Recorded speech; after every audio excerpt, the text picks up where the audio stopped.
La charge du président américain contre l'Europe est brutale. Et c'est écrit noir sur blanc dans ce document de 33 pages intitulé « Stratégie de sécurité nationale ». Donald Trump y prédit à l'Europe un destin funeste. Son déclin économique est éclipsé par la perspective réelle et plus sombre d'un effacement civilisationnel. Selon le texte publié vendredi par la Maison-Blanche, l'Europe serait menacée à cause de sa politique migratoire et de la perte des identités nationales. Le document dénonce également la censure dont seraient victimes des partis qui portent ce discours dans certains pays européens. Une accusation déjà formulée en Allemagne en février dernier par le vice-président américain devant une assistance sidérée. En Grande-Bretagne et dans toute l'Europe, la liberté d'expression, et je le crains, en recul. L'Allemagne a réagi ce week-end aux nouvelles attaques américaines. Je pense que sur les questions de liberté d'expression ou d'organisation de nos sociétés libres, l'Allemagne n'a pas besoin de conseils d'un pays extérieur. Mais l'administration Trump va encore plus loin en se félicitant de l'essor des partis européens patriotiques à l'image des partis ultra-conservateurs de Giorgia Meloni en Italie et de Viktor Orban en Hongrie. Une ingérence dénoncée ce matin par le président du Conseil européen avec des mots choisis. Ce qu'on ne peut pas accepter, c'est cette menace d'interférence dans la vie politique de l'Europe. Les États-Unis reste un allié important, mais notre Europe doit être souveraine. Alors les Européens ménagent-ils les États-Unis au moment où les négociations de paix sur l'avenir de l'Ukraine se poursuivent? Alliés aux rivales, que cherche Donald Trump? La publication de la nouvelle stratégie de sécurité américaine acte-t-elle une rupture historique? On va voir ce qu'en disent nos trois invités. Florian Louis, bonsoir. Vous êtes historien des relations internationales, membre de la rédaction de la revue Le Grand Continent, qui a publié l'intégralité d'ailleurs de ce document. Votre livre, 1904, Genèse du XXe siècle, dernier essai donc. Et à propos du sujet qui nous concerne, vous considérez que Donald Trump critique une certaine Europe et fait de larges clins d'œil à certains partis politiques d'extrême droite européens. Il faut faire de ce mal un bien, ajoutez-vous. Donald Trump nous secoue, il nous montre nos faiblesses. À côté de vous, Adina Revol, bonsoir.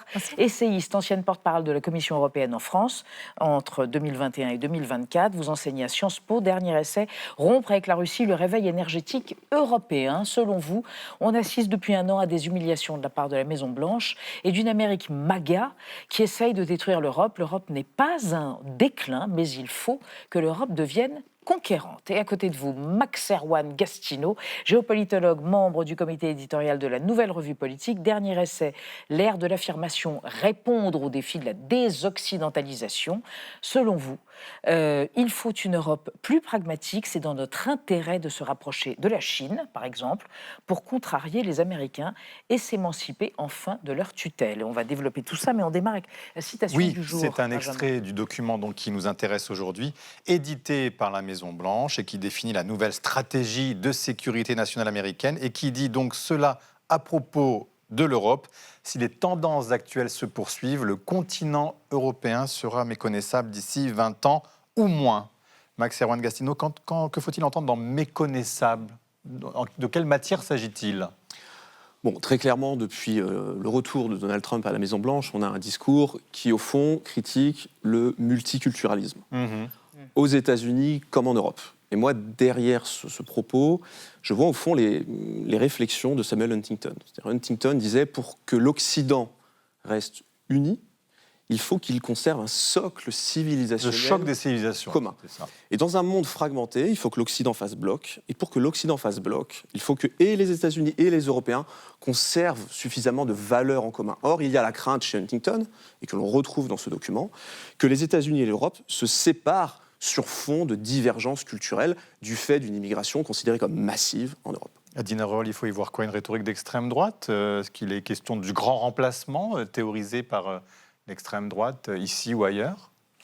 Moi, ce que j'ai lu dans cette stratégie de la Maison-Blanche, c'est une rhétorique très MAGA. Il parle justement... il veut une nouvelle Europe, en fait. L'Europe d'aujourd'hui ne lui convainc pas. Il veut une Europe avec des partis patriotiques, une Europe de la coopération avec la Russie. Enfin, effacement civilisationnel, ça ne concerne pas les États-Unis, ça concerne l'Europe. Dans ce qui est dit, c'est l'Europe qui est stigmatisée. Oui, justement, mais l'Europe d'aujourd'hui, l'Union européenne, en fait, c'est un projet européen qui ne convient pas à l'Amérique de Donald Trump. Il a dit clairement, il veut l'effacement de l'Europe, en fait. Il a un point commun avec Vladimir Poutine, c'est qu'il veut que l'Europe telle qu'elle existe aujourd'hui s'arrête. Et donc, il attaque justement sur le multiculturalisme, sur nos libertés qui sont présentées comme des points de faiblesse.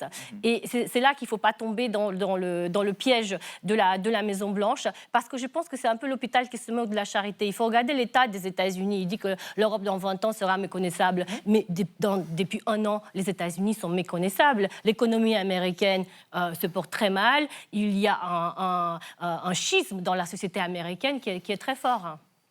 À quoi sert ce document? À qui est destiné ce document? Ce document est-il édité au bout de la première année de chaque nouveau mandat? Oui, tous les 5 ans, chaque fois qu'il y a une nouvelle administration, on édite, au nom du président de la République, cette stratégie de sécurité nationale. Et donc, c'est la deuxième de Donald Trump. Et ce qui est intéressant, ce qui a été d'ailleurs assez peu fait, c'est de la comparer à sa première, qui date de son premier mandat présidentiel. Et on voit des différences radicales. C'est-à-dire que la première était encore très classique. Et les 2 principaux éléments qui étaient au cœur de la première stratégie de sécurité nationale de Trump, c'était l'endiguement de la Chine et de la Russie, pour le dire vite, qui menaçaient l'ordre international. Celle-là est totalement différente, on vient de le dire. Elle se concentre plus sur les alliés que sur les rivaux. À tel point qu'on en vient à se demander si certains rivaux sont vraiment encore des rivaux ou s'ils ne sont pas perçus comme des alliés potentiels. Donc oui, c'est un exercice convenu, mais de fait, il le révolutionne assez largement, ce qui n'est pas très surprenant. Ça témoigne de l'évolution, de la différence entre ces 2 présidences. Une première où il était encore encadré par des gens qui était dans une ligne malgré tout classique et qui essayait de le ramener sur des rails convenus, et une deuxième présidence où il est beaucoup plus libre de dire ce qu'il pense, comme il le pense, sans filtre, et on le voit très bien dans ce document. Alors, on va quand même vous soumettre une archive qui remonte à tout début 2017. Il va entrer à la Maison-Blanche, mais déjà, la rhétorique anti-européenne est présente, est à l'œuvre dans les interviews qu'il donne, et elle l'était déjà pendant sa campagne MAGA toute l'année de 2016. Cette fois, Donald Trump cogne sur Angela Merkel. Lors d'un entretien accordé hier à 2 journalistes britanniques et allemands, il tacle la chancelière sur sa politique d'accueil des réfugiés. Je pense qu'elle a fait une erreur catastrophique d'accueillir tous ces migrants illégaux, de prendre tous ces gens d'où qu'ils viennent. Et personne ne sait d'où ils viennent. Donald Trump parie sur un succès du Brexit, prédit que d'autres pays européens suivront l'exemple britannique et il accuse l'OTAN, le pilier de la défense occidentale, de ne pas s'occuper de terrorisme. J'ai dit il y a longtemps que l'OTAN avait des problèmes. En premier lieu, qu'elle était obsolète, car elle a été conçue il y a des années et des années. Et deuxièmement, les pays membres ne payent pas ce qu'ils devraient payer. Max Erwan-Gastineau, il y a une obsession européenne lointaine pour faire oublier les propres difficultés de l'Amérique, ou pas, pour rebondir sur ce que disait Adina Revol? Oui, je crois qu'il y a une... Au fond, les États-Unis prennent acte d'une forme de nouveau partage du monde. Ce qu'on peut lire dans le document, c'est qu'au fond, les États-Unis renoncent quelque part à l'hégémonie mondiale. Ils prennent acte du fait que la Chine est devenue trop puissante sur tout un ensemble de zones du monde. Et donc, les États-Unis doivent se concentrer sur leur espace, sur l'hémisphère occidental. Et pour que l'hémisphère occidental demeure dynamique et profite en dernière instance aux entreprises américaines, il faut une Europe forte. Et d'après Donald Trump et l'administration Trump, une Europe forte, ça signifie une Europe qui reprend confiance en elle-même, qui reprend confiance dans son identité et qui du coup devient beaucoup plus donc vous y voyez un message positif? J'y vois pas un message positif parce que derrière, en dernière instance, comme je le disais, il y a la volonté de garder la maîtrise d'une Europe qui ne soit pas autonome, mais qui reste dans le giron américain. Mais l'idée n'est pas d'attaquer l'Europe, plutôt l'Europe telle qu'elle existe aujourd'hui. Elle est au contraire de sauver en quelque sorte l'Europe d'elle-même, c'est comme ça que Donald Trump le présente, pour que l'Europe conserve une identité commune avec les États-Unis, une identité commune qui permettra aux Américains de conserver la mainmise sur cet espace jugé encore aujourd'hui stratégique en dépit des difficultés que rencontrent les Européens sur le terrain économique. Là, aujourd'hui, dans cette stratégie, on a noir sur blanc les différentes attaques qu'on subit depuis le 20 janvier 2024, en fait. L'Europe encaisse, mais l'Europe agit, en fait, parce que depuis, si on regarde de manière très précise, on a été humilié à plusieurs reprises à Thornbury avec les 15% de taxes, par exemple, où d'ailleurs Donald Trump a rappelé à la présidente de la Commission européenne la question migratoire et la question des éoliennes. Mais l'Europe a également agi. Je rappelle l'accord sur le Mercosur qui est en cours de validation, l'amende sur X qui a été décidée le réseau social, anciennement Twitter, d'Elon Musk. Et puis, aujourd'hui à Londres, le chancelier allemand Friedrich Merz a dit clairement que l'Europe sera derrière l'Ukraine de manière incontestable. Et puis la discussion en cours sur les avoirs gelés russes. Et donc l'Europe finalement s'autonomise parce que elle s'autonomise. Ah oui, la réaction qu'il y a eu après donc l'amende de 120 millions de dollars contre Musk qui a été prononcée par Bruxelles. Marc Rubio, le secrétaire d'État américain, a dit que c'était une attaque contre le peuple américain. Florian Louis, et en même temps, les Américains sont dans une sorte d'ingérence. Là, ils veulent finalement s'occuper de nos affaires. Ils ont choisi d'être intrusifs, même si on leur déplaît. Oui, mais alors là encore, il faut, si j'ose dire, relativiser, contextualiser, parce que ce qui nous arrive aujourd'hui à nous, Européens, c'est ce qui arrive aux Latino-Américains, aux Africains et à beaucoup d'autres depuis très longtemps, que les États-Unis ou que des puissances cherchent à s'ingérer dans les affaires des autres. Ce n'est pas nouveau. Alors évidemment, pour nous, c'est nouveau parce que désormais, en fait, si j'ose dire, auparavant, ils s'ingéraient moins ou moins visiblement, parce qu'en fait, il y avait une forme d'alignement idéologique avec la plupart des régimes et des dirigeants européens. Aujourd'hui, que ce n'est plus le cas, évidemment, on perçoit cela particulièrement brutalement, et de fait, ça l'est. Mais il faut aussi relativiser. Ce qui nous arrive, c'est une forme de normalisation. Et c'est la preuve, c'est malheureux là encore à dire et à constater, mais du déclin, du recul de la place de l'Europe dans le monde, qui est incontestable, inéluctable, je ne le sais pas, mais qui est incontestable. L'Europe n'est plus la grande puissance qu'elle a été. Et simplement, cette réalité, qui est évidemment douloureuse pour nous, Européens... Vous voulez dire, elle est traitée comme le Venezuela, quoi, quasiment. Enfin, si on s'en tient à la manière dont Donald Trump traite... Il n'en est pas encore à battre nos narcotrafiquants à nous avec des frappes en Méditerranée, mais on est en tout cas traité comme un vassal, comme des gens inférieurs. Et pendant longtemps, on n'a pas vu cette situation d'infériorité qui a été la nôtre à nous, Européens, parce qu'il y avait ce lien transatlantique qui fait qu'en fait, on avait surmonté la déseuropéanisation du monde par son occidentalisation. Et qu'aujourd'hui, quand cet Occident se fracture, ou plus précisément d'ailleurs se recompose, parce que c'est toute l'ambiguïté de ce dont on parle là, effectivement, ça a été bien dit, mais il faut le rappeler, il ne fait pas, Trump, là, dans ce texte, une déclaration de guerre à l'Europe en général. Il ne dit pas « je n'aime pas, je ne veux pas de l'Europe ». Il dit « je veux une autre Europe, une Europe alignée sur moi, et je veux donc un Occident fort et puissant ». Simplement, voilà, on voit qu'en fait, la division, elle n'est pas tant transatlantique entre les États-Unis et les Européens. Elle est transatlantique dans un autre sens. Elle fracture aussi bien la société états-unienne que les sociétés européennes. Il suffisait de lire la presse américaine aujourd'hui pour voir que beaucoup d'Américains et de spécialistes de relations internationales notamment sont atterrés par ce texte. Donc tous les Américains, évidemment, ne sont pas sur cette ligne. Alors on peut imaginer qu'il pourrait y avoir des ingérences de la part des MAGA, comme on dit, des réseaux trumpistes. Est-ce qu'ils sont en train de tisser leur toile en Europe, Anna ? Oui, une toile avec, je cite, des alliés civilisationnels en Europe. C'est la formule qui a été employée par le département d'État américain dans une note stratégique qui date du 27 mai. L'objectif est clair, faire prospérer les idées MAGA, Make America Great Again, en Europe, notamment, on l'a dit, sur l'immigration, la relance de la natalité, les valeurs chrétiennes et puis la souveraineté aussi.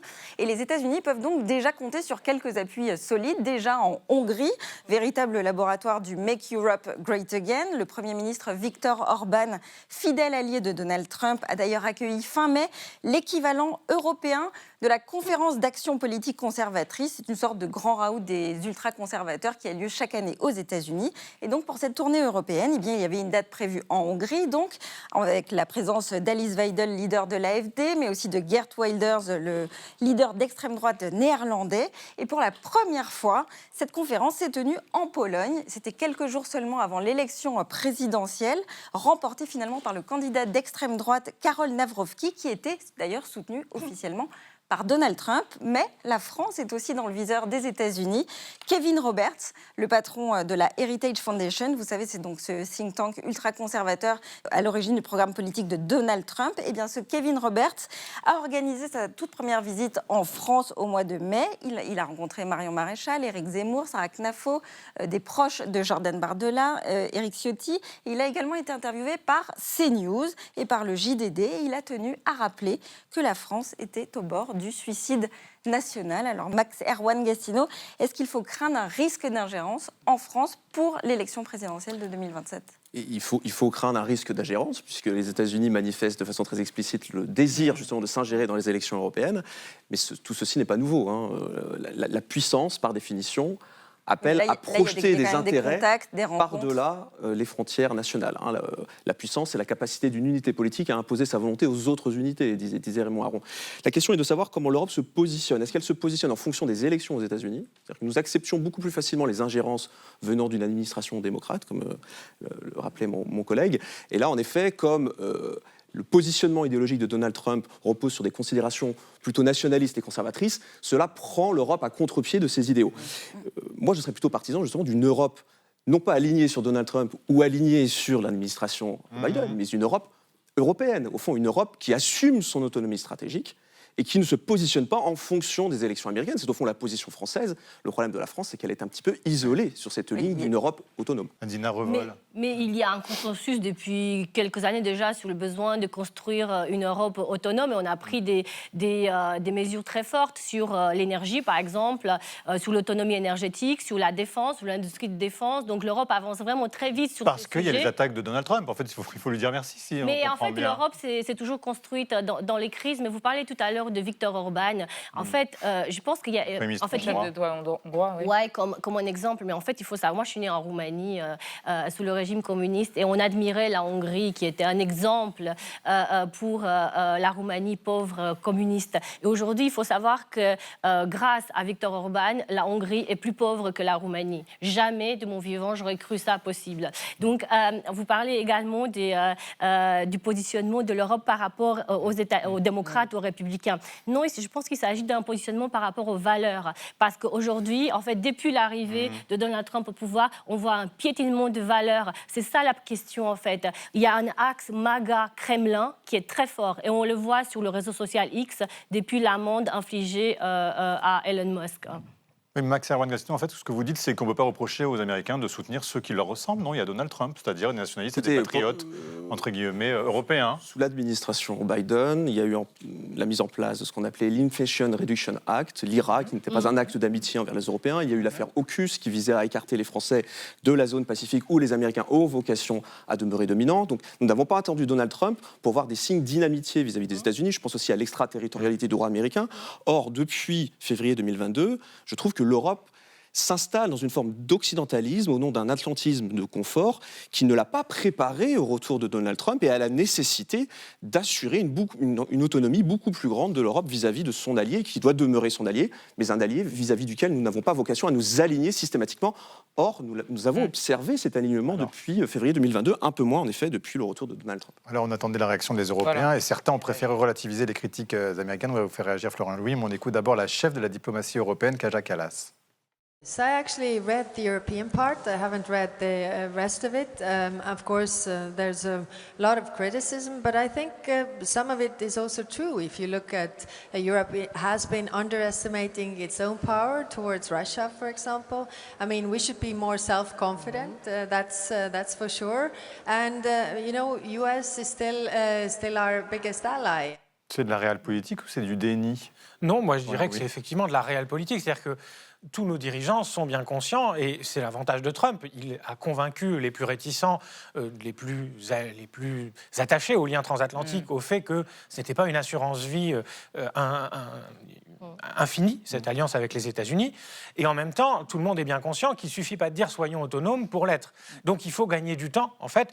Pas gagner du temps pour ne pas agir, mais gagner du temps pour agir. Et de fait, on l'a dit, alors on pourrait en débattre longuement. Est-ce qu'on agit assez ? Jamais assez. Oui. Et de fait, les Européens, quand même, depuis maintenant quelques années, prennent des initiatives. Est-ce que ce sera suffisant ? Je ne le sais pas. Mais je pense que ça ne sert à rien d'entrer dans une provocation, dans un clash avec Donald Trump.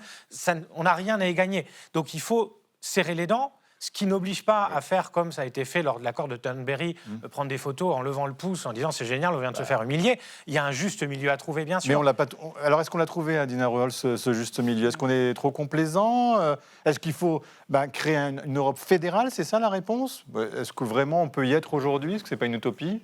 Mais je pense que, vous savez, il y a deux façons de voir les choses. Soit on dit c'est le déclin, c'est la fin du monde, soit on dit on y va, on y agit. Et puis, franchement, qui aurait cru qu'on allait sortir du gaz russe il y a 3 ans? Jamais, mais jamais. Tellement on pensait que c'était mortifère même de le faire. Là, c'est fait. Aujourd'hui, on investit massivement dans l'industrie de défense européenne. Encore une fois, Parce que Donald Trump nous l'a demandé.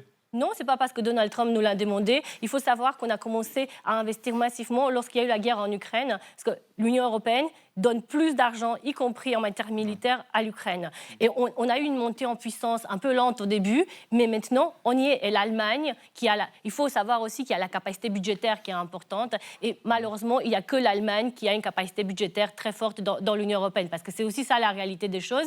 Et lorsqu'on parle de l'Union européenne, il faut parler également des États membres, et des réformes qu'il faut faire dans certains États pour être encore plus compétitifs et pour avoir encore plus d'espace et de marge budgétaire pour le faire. Et vous allez encore plus loin, Max Hermann-Gastino, vous dites qu'il faut se tourner vers la Chine résolument et nouer des nouvelles alliances. Il faut s'émanciper en tout cas de certaines routines géostratégiques. On s'enferme dans un bloc occidental suranné. Ça n'a pas l'air d'avoir réussi Emmanuel Macron lors de sa visite. Oui, mais en tout cas, il faut continuer de tenir la ligne. Il faut s'émanciper de ces logiques-là. On rentre dans un monde multipolaire. Et si on prend un exemple très concret, en 2015, au moment des accords de Paris visant la neutralité carbone à horizon 2050, l'Europe, par l'intermédiaire de la France, avait joué la Chine contre les États-Unis pour provoquer les Américains et amener les Américains sur les positions de l'Europe, puisque la Chine, elle, était prête à signer cet accord, tandis que les Américains, comme d'habitude, étaient un petit peu plus réticents sur les questions climatiques. Donc la géopolitique, ce n'est pas le théâtre de l'affrontement idéologique, c'est un théâtre où il faut être hyper pragmatique, hyper réaliste, et ne pas hésiter à jouer les puissances les unes contre les autres pour s'arroger des marges de manœuvre que nous n'aurions pas si nous nous contentions de nous blottir derrière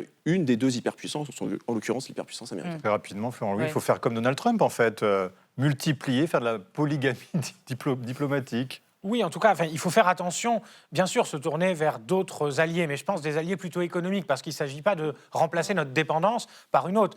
Si c'est de dire, finalement, on va sortir de la dépendance aux États-Unis en plaçant notre sécurité dans les mains de la Chine, voire de la Russie, ça ne va pas changer grand-chose. Donc il faut aller toujours vers cette notion d'autonomie dont on parlait, et cette autonomie, effectivement, elle peut passer par, pour le résumer, ne pas mettre tous ses œufs dans le même panier. Donc il ne s'agit pas de remplacer un allié par un autre, il s'agit de multiplier les alliances, qui soient des vraies alliances, parce qu'il ne suffit pas de dire on est allié, il faut que derrière il y ait des actes. Mais voilà, je pense que c'est ça la voie qu'on peut emprunter. Et il faut aussi accepter, même si la situation est urgente, que ça prend du temps, et donc il faut aussi serrer les dents, comme je le disais. Au boulot. Merci à tous les trois d'avoir éclairci un petit peu les choses.